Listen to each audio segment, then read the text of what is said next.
നിനക്കൊക്കെ ഇപ്പൊ എന്നാ ചെയ്യാൻ പറ്റും? പിന്നെ വർക്കിച്ച, ഇവനിപ്പോ ഉണ്ടായേക്കുന്നത് പശ്ചാത്താപമല്ല, ഭയമാ, ഭയം. ഈ സംസ്ഥാനം ഭരിക്കുന്ന IG ജോസഫ് ചാണ്ടിയോടും അമ്മയോടും ആ മുട്ടിയേക്കുന്നുള്ള ഭയം. ഞാൻ പുറത്താലും ഇവനോട് എന്റെ മോൻ പൊറുക്കുകയല്ല. താൻ ആ രൂപക്കൂട് കണ്ടോ? എന്റെ കുഞ്ഞ് അതിന്റെ മുന്നിൽ കണ്ണു കലങ്ങി നിൽക്കുന്നത് ജീവിതത്തിൽ 2 വട്ടമേ ഞാൻ കണ്ടിട്ടുള്ളൂ. ഒന്ന് കടം കയറി മുടിഞ്ഞ് നിക്കക്കള്ളിയില്ലാതെ അവന്റെ അപ്പൻ കെട്ടി ഞാൻ മരിച്ചപ്പോഴാ. അന്ന് അവൻ അതിന്റെ മുന്നിൽ നിന്നൊരു സത്യം ചെയ്തായിരുന്നു. ഈ കുടുംബം തകരാനും അവന്റെ അമ്മ ഇളയത്തിങ്ങളും വഴിയാധാരമാകാനും അവൻ അനുവദിക്കുകയില്ലെന്ന്. എന്റെ കുഞ്ഞത് അക്ഷരം പ്രതി പാലിച്ചു.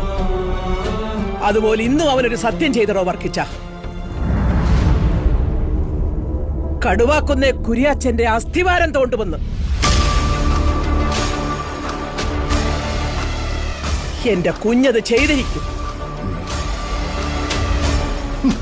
ഓ, ആ പേടിയൊന്നും ഞങ്ങൾക്കില്ല ചേട്ടത്തി.